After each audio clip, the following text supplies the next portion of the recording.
Well, thinking back to the plenary session yesterday and the other sessions I've attended since then, what I'm hearing is innovation and collaboration. And what more is going to get us there through a carbon economy than both those things? So in context of the insurance industry, our industry is the world's largest industry by revenue, about $4 trillion annually. But we're also an industry Barbara, stop there. Yeah. Say that again. Say that again. The It's world's $4 trillion annually. annually. Globally. How much do you earn? A small fraction That's of that. huge. But Yeah. that's big. And that's the context. It is large. But what we're in the business of doing is the business of risk management and loss prevention. So would you start a new business? Would you buy your first home, your first car, if you weren't able to transfer that risk to an insurance company? And likely the answer is no for most of us. But we're also most affected by climate change. When you think of property damage, you think of loss of life, you think of travel insurance, we're at the center of what I call this storm. Global insurance disasters since 1970 have seen our claims go from $1 billion annually to up to $30 billion in 2009. That's huge. That's big. So as a business, as an industry, how are we going to be relevant to be sustainable and be there? And that's what our industry is wrestling with. What are the opportunities for us, and how do we remain relevant? Can I throw in a little stat there? You may. With a bit of stat trading. Group of financial institutions in 2002 said by 2012 we'll be losing $150 billion a year because of climate and natural disasters. Yep. That figure was passed in 2005. The same institutions have said that by 2040, it's a reasonable scenario with business as usual, we'll be losing $1 trillion a year in terms of climate change.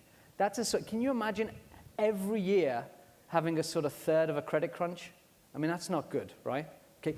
Yeah. But that's the nature of the risk, isn't it? Exactly. It's huge. One more stat that I think is interesting. If you look at the 36 of the 40 largest claims since 1970, they have been climate and weather related. So, I mean, it's something that's real. It's not something we're manufacturing. The insurance industry looks at what's coming in two levels, the mitigation and the adaptation, because we're going to need both to move into this low carbon economy. One alone is not the solution. The other thing our industry needs to do is that we need to be able to walk the talk. So before we go out and start to influence whether it's our clients, whether it's businesses or governments, unless we ourselves are not taking the issue seriously and coming up with plans, how can we go out and influence others? So what we're doing within our own industries is beginning to reduce our emissions. You'll see that many of us are becoming carbon neutral. We're starting to develop products and services that relate to a low carbon economy. Are we there yet? No, we're really just beginning. We're a very traditional business, and when we look at some of these new things that are coming up, I'll give you one example. 3 years ago, one of our underwriters got a call from an agent. They had just built a straw bale home. So you picture the underwriter, right, going through the book going, straw bale home, it's not in here. Straw, fire, oh my gosh, we can't cover that.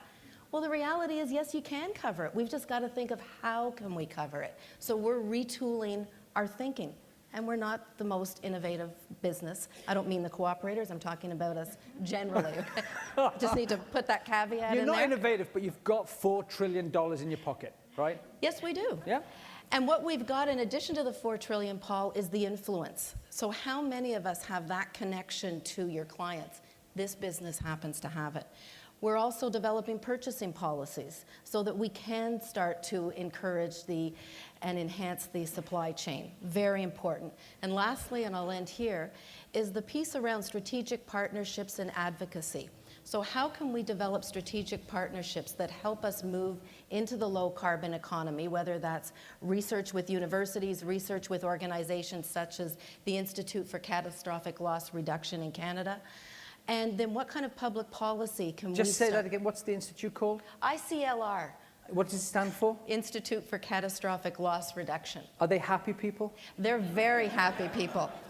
It's not good. And what they do, just one example, is they've built us what they call a resilient home. It cost us 20% more than a regular build, but we built it as part of a project so that we could learn from it and going further. And then the advocacy part. How can we partner with governments, business, and communities to come up with a solution? Because if we continue to work in silos, there is no solution.